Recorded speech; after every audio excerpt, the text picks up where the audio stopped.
students, welcome to mathematics with doctor Kunti Mishra. तो अभी तक मैंने आपके साथ जो भी टॉपिक्स डिस्कस किए न्यूमेरिकल टेक्निक्स के, आई होप कि आप पढ़ रहे होंगे और समझ रहे होंगे, और जो भी डाउट्स हैं please write down in comment section. तो अभी मैंने फॉरवर्ड इंटरपोलेशन और बैकवर्ड इंटरपोलेशन डिस्कस किया, जो कि आपका इक्वल इंटरवल्स के लिए होता है। इसका मतलब क्या है बेटा, कि अगर मेरे पास में ये x है, ये y है, x की कुछ वैल्यूज हैं x0, x1 and so on up to xn। Corresponding values हैं y0, y1, yn function of x की। y is a function of x, तो ये कॉरेस्पॉन्डिंग वैल्यूज है। अगर ये जो डिफरेंस है x0 से x1 के बीच का, x1 से x2 and xn minus 1 xn, तो इन सब के बीच का जो डिफरेंस है अगर थ्रू आउट सेम है, then this is equal interval problem. अभी क्या है, Lagrange interpolation is for unequal intervals. Means अगर इनमें से एक भी ऐसा है जहां पे डिफरेंस सेम नहीं है, इक्वल नहीं है, फॉर एग्जाम्पल ये मैं x2 भी लिख दूं, तो x0 से x1 के बीच का डिफरेंस 2 है और x1 से x2 के बीच का डिफरेंस 1 है, तो ये दोनों इक्वल नहीं है, then this is a problem of unequal interval. तो इसके सॉल्यूशन के लिए अपने पास में एक मेथड अवेलेबल है, that is called Lagrange interpolation. ठीक है बेटा, ये करता क्या है, मैं डायरेक्ट फॉर्मूले पे आती हूँ, इसका डेरिवेशन हम बाद में डिस्कस करेंगे। तो फॉर्मूला क्या है बेटा, y क्या है, एक x का फंक्शन।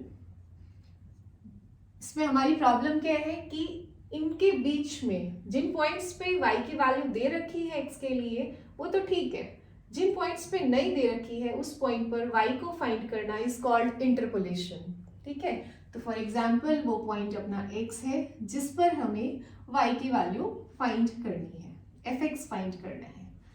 तो लैग्रांज ने इसके लिए फॉर्मूला दिया है, तो फॉर्मूला क्या है, x minus x1, x minus x2 and so on up to x minus xn। इसमें मैंने x0 को कंसिडर नहीं किया है, x में से सबको माइनस किया है एक्सेप्ट x0।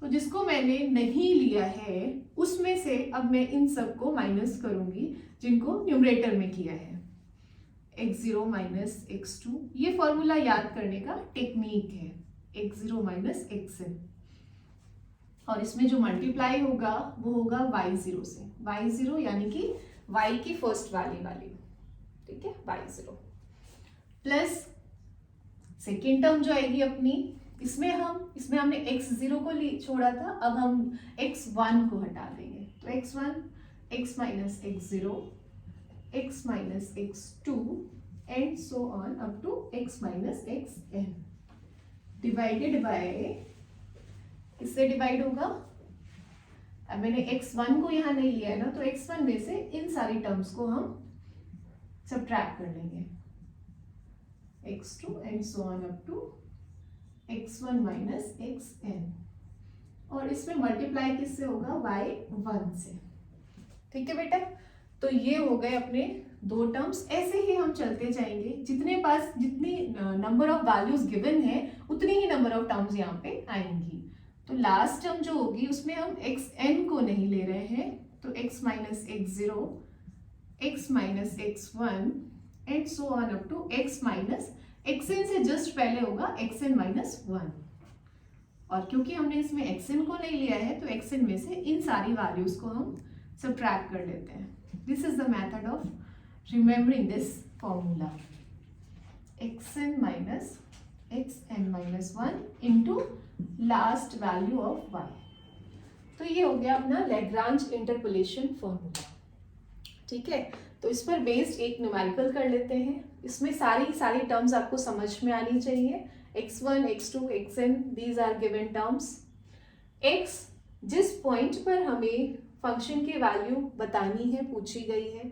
अगर किसी पॉइंट पर फंक्शन नहीं पूछा है और आपसे पूछ रहा है फाइंड आउट द पॉलिनोमियल, अगर वर्ड आता है पॉलिनोमियल, तो आप x को एज इट इज x ही रखोगे और x की फॉर्म में ही आपका ये पूरा आंसर आ जाएगा, that will be your required polynomial. ठीक है, तो एक न्यूमेरिकल भी कंसीडर कर लेते हैं यहाँ पर हम। Nickel is find the unique polynomial px of degree 2 such that p of 1 is 1, p of 3 is 27, p of 4 is 64. तो यहाँ x और y क्या है, ये जो ब्रैकेट में वैल्यूज गिवन है, p इज अ फंक्शन, तो ब्रैकेट में वैल्यूज गिवन है, these are the values of x that are 1, 3 and 4. Corresponding y values function of x or p of x are 1, 27 and 64. ठीक है, तो ये अपनी x और y वैल्यूज हो गई. This is are x0, this is x1, this is x2.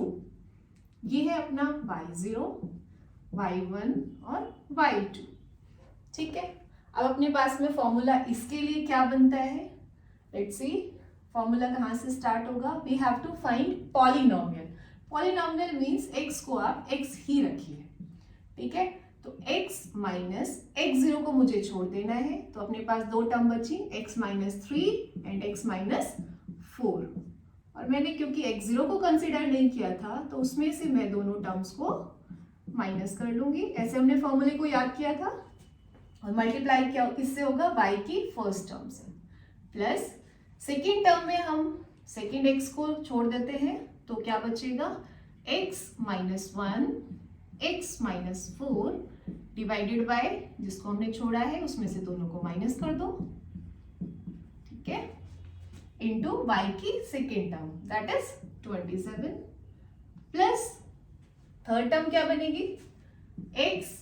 अब third term को हम इसको हटा रहे हैं, 1 और 3 को कंसिडर कर रहे हैं, x माइनस 1, x माइनस 3 और हमने 4 को नहीं लिया है, उसमें से हम दोनों को माइनस कर देंगे. और y की थर्ड वैल्यू कितनी है, 64. तो दिस इज द फॉर्मूला. पूरा हमने अप्लाई कर लिया है, जस्ट कैलकुलेशन करनी रह गई है. कैलकुलेशन के लिए भी मैं आपको बताती हूँ कैसे करनी चाहिए आपको कैलकुलेशन.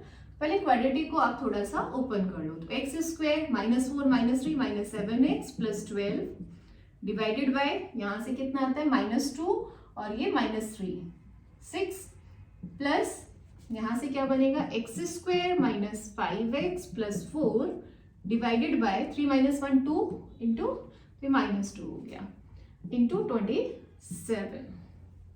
ठीक है, प्लस ये क्या बनेगा, एक्स स्क्वायर माइनस 4x, 3 और 1 माइनस 4x हो गया plus 3 divided by 4 minus 1 is 3 and 1, तो 3 इंटू 64. अब आप कैलकुलेटर उठा सकते हैं और एक्स स्क्वायर के कोफिशिएंट्स क्या है, 1/6 माइनस 1/2 प्लस 60 माइनस 1/2 नहीं माइनस 27/2 प्लस 64/3. इनको आप कैलकुलेट कर लेंगे तो एक्स स्क्वायर का कोफिशिएंट मिल जाएगा. Similarly you can calculate for coefficient of x and constant. तो फाइनली जो वैल्यू आएगी वो मेरे पास लिखी हुई है, that is 8x square minus 19x plus 12. ये आप कैलकुलेट करके क्रॉस चेक कर सकते हैं.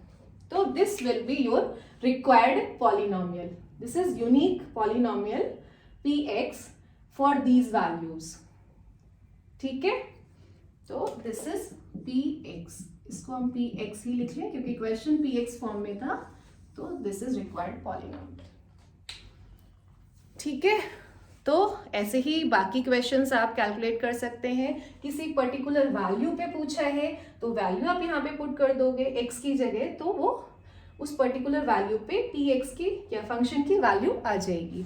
तो ऐसे ही लैग्रांज आप किसी भी टाइप के x और y की वैल्यूज के लिए कैलकुलेट कर सकते हो. और किसी भी टाइप की कोई प्रॉब्लम है इससे रिलेटेड तो मुझे कमेंट सेक्शन में ज़रूर लिखिए. ठीक है, कीप वॉचिंग.